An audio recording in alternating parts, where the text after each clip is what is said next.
Good morning, community. Good morning. Gosh, it seems so long that I've talked. I'm so happy to see you all here today. Hello, Nancy. I had a wonderful experience a few weeks ago. I went to our CSL convention in South Carolina, and I met so many amazing ministers. I got to share that weekend with one of my, we were actually there for 5 days. I got to share it with one of my fellow ministerial classmates, Reverend Veronica. And we got there a couple days early because we'd never been to Charleston, South Carolina, and we wanted to go explore. So we get there, we arrived pretty late that night, and we decided to just stay where the convention was being held, which was a little bit outside of Charleston. But unbeknownst to us, it was quite an expensive Uber ride back and forth from downtown Charleston to the center, and we were going to do it several times because we were there a few days earlier. I'm going to talk about mental equivalent. We must have a mental equivalent of things we desire. And lights also. Well, we saw the cost that it was going to be, and we're like, okay, we need to manifest some money here. How are we going to pay for this?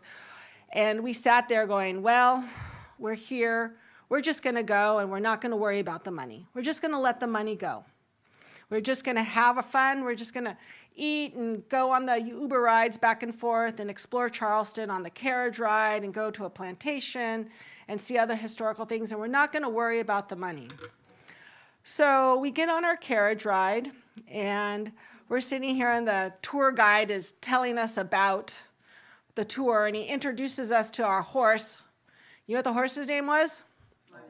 Cash. We looked at each other, we went, wow, we're really powerful manifestors. We manifested cash.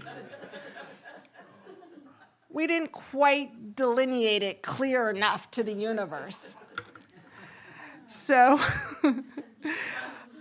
we were laughing quite a lot because we know how powerful our manifestations are.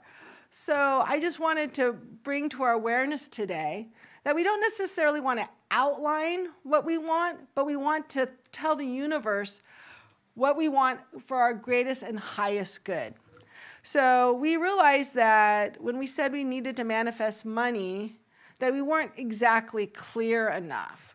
We wanted to manifest money that would help us pay for our Uber, help us pay for our hotel, our food, and be a little clearer. And that's what there is this power in the universe. You know, Ernest Holmes, there's a power in the universe. There is this power, and this is what our opportunity is, to have a mental equivalent of what we want. So if I know that I want to manifest finances, and I know Dr. Maureen is so good with our prosperity classes, we need to think in that way, knowing that the universe gives us everything we ask for. If a prayer has been answered, it's not because God has been moved to answer one man and not another, but because one person more than another person has moved themselves into the right relationship with Spirit. So it's really our opportunity to put ourselves into the universe, knowing what we would like to manifest in a clear and positive way. Or you might be being pulled around by a horse named Cash in South Carolina. And this is so important for me because with my business where I work is about to be shut down in 3 weeks, I'm really trying to, I'm knowing that I'm manifesting a new tennis court. And yesterday, my friend and I were debating where we were going to go to lunch. I'm like, oh, let's just go to this place. This other place. We were going to go to one place, and then we decided to go to Mel's. I like the corned beef hash and eggs there, personally. So we went there, and I sat down, and the woman behind me goes, oh, you're Nikki. You taught my kids. And I'm like, oh, Annie, Gad, so nice to see you again. And we started chatting, and she said how sad it was that the center was closing. And then she mentioned her husband ex-husband has a tennis court on his property. So clear intentions are so important when it comes to manifesting. So I would love all of you to know for me that the right and perfect tennis court shows up for my highest and best. And I recommend you go to Charleston and try the carriage ride, and maybe you'll have a horse named Cash. And as Emerson says, dare to live the life you've dreamed for yourself. Go forward and make your dreams come true. And so it is.